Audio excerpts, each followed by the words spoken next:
Hello everyone, welcome to our YouTube channel Learning from Scratch. So today we are going to start the chapter 5 of Geography, class 6, Major Domain of Earth. So इस chapter में हम पढ़ेंगे कि अर्थ के क्या क्या components होते हैं, उन सब चीज़ों के बारे में डिटेल में हम पढ़ेंगे. सो स्टार्ट हम करते हैं कंपोनेंट्स ऑफ अर्थ से. Component of earth, lithosphere, hydrosphere and biosphere. Earth के बेसिकली 3 मेन कंपोनेंट्स होते हैं. पहला लिथोस्फीयर, दूसरा हाइड्रोस्फीयर और तीसरा biosphere. What is lithosphere?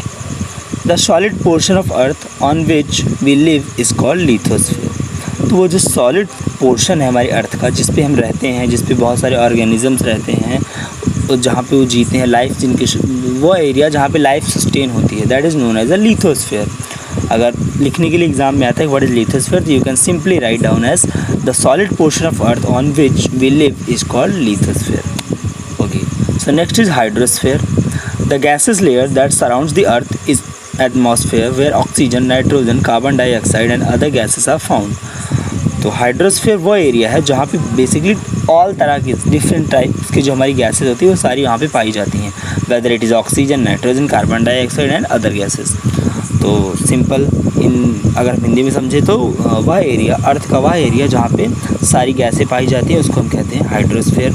Hydrosphere के अंदर वाटर भी प्रेजेंट होता है.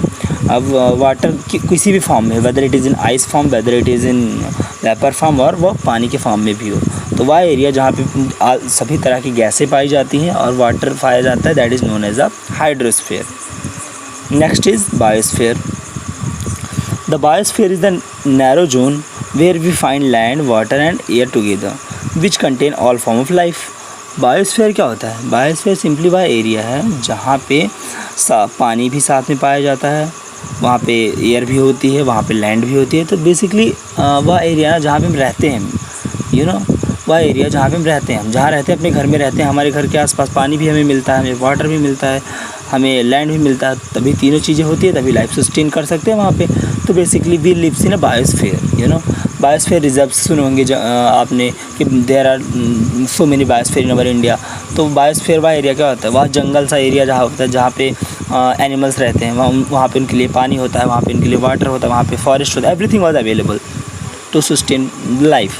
बायोस्फीयर एक एरिया है जहाँ पे हर चीज़ें प्रेजेंट होती हैं लाइफ जीने के लिए. Okay, so next is lithosphere. तो हमने भी पढ़ा लिथोस्फीयर में कि वह सॉलिड सा पोर्शन होता है जहाँ पे हमारी लाइफ अर्थ की सस्टेन होती है, जहाँ पे हम लोग रहते हैं. तो लिथोस्फीयर के बेसिकली 2 मेन कंपोनेंट्स होते हैं. पहला होता है कॉन्टिनेंट्स, दूसरा होता है ओशियन. ओके, तो continents, everybody knows what is continents, ठीक है. तो the large land mass are known as the continents. और बड़ा सा एरिया, बड़ा सा area in the sense continents obviously बड़े होते हैं, तो बड़ा सा एरिया जो कि मिट्टी का हो, देयर इज़ वहाँ पे वाटर को कंसीडर नहीं करते हैं, वाटर आ जाता है ओशियन के अंदर. तो कॉन्टिनेंट्स के अंदर ज़मीन वाला एरिया ही कंसीडर किया जाता है, ठीक है. द लार्ज लैंड मास, इसीलिए लिखा हुआ है land mass. This is the key point, you have to remember land mass. The large land mass are known as a continent.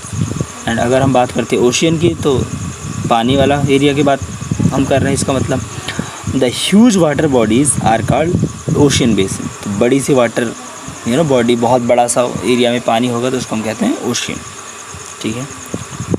All the ocean of the world are connected with one another. ये भी बहुत important सी बात है, याद रखना इसको, कि दुनिया का जितने भी ओशियन है, 5 ओशियंस हैं हमारे, तो वो 5 ओशियन एक दूसरे से कनेक्टेड हैं, ठीक है. All ocean in the world are connected with each other. कोई अलग अलग नहीं है, जैसे कि कॉन्टिनेंट्स तो अलग हैं कि यहाँ ये कॉन्टिनेंट यहाँ पे है, साउथ अमेरिका यहाँ पे, नॉर्थ अमेरिका यहाँ पे, एशिया यहाँ पे, ये अलग हैं, लैंड मास अलग है, बट ओशियन जो हमारे हैं वो सारे एक दूसरे से कनेक्टेड हैं, ठीक है.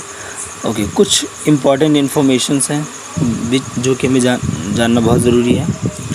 The level of sea water remain the same everywhere. Elevation of land is measure from the level of the sea which is taken as a zero. जो लेवल ऑफ सी वाटर है, जो हमारे ocean का पानी है, सी water जो है, वो उसका जो लेवल है वो सेम है हर जगह, बट फ़र्क क्या पड़ जाता है? लेवल हर जगह सेम है, अर्थ पे पूरे through out the earth level is same, but फ़र्क क्या होता है? कहीं पे ज़मीन नीचे होती है, कहीं पे ऊपर होती है, तो उसका डिफरेंस आ जाता है, ठीक है. जब अगर हम, तो इसीलिए क्या इसमें लिखा हुआ है कि elevation of the land is measured from the level of the sea which is taken as a zero. Elevation होता है जो, वो हमेशा ज़ीरो कंसीडर किया जाता है, ठीक है। The highest mountain peak Mount Everest is 8848 metre above the sea level. Everybody knows कि हाईएस्ट माउंटेन पीक क्या है, माउंट एवरेस्ट है, वो कितना है 8848 मीटर है। किससे कितने 8848 मीटर, वो कितना कहाँ से लिया गया वो डिस्टेंस, वो लिया गया है सी लेवल से, ठीक है।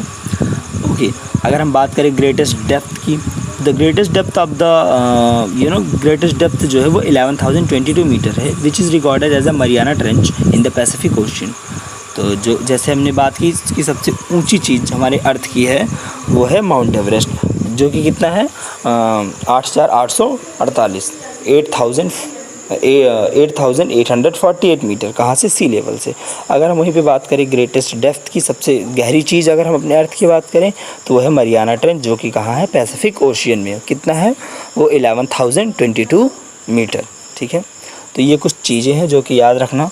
हमने अभी पढ़ा lithosphere, hydrosphere and biosphere. Lithosphere के दो कंपोनेंट्स होते हैं basically, continents and ocean. Continents and oceans के बारे में आगे हम डिटेल में पढ़ेंगे, ठीक है। So that's all about this video. आगे हम नेक्स्ट वीडियो में कंटिन्यू करेंगे। Thank you so much.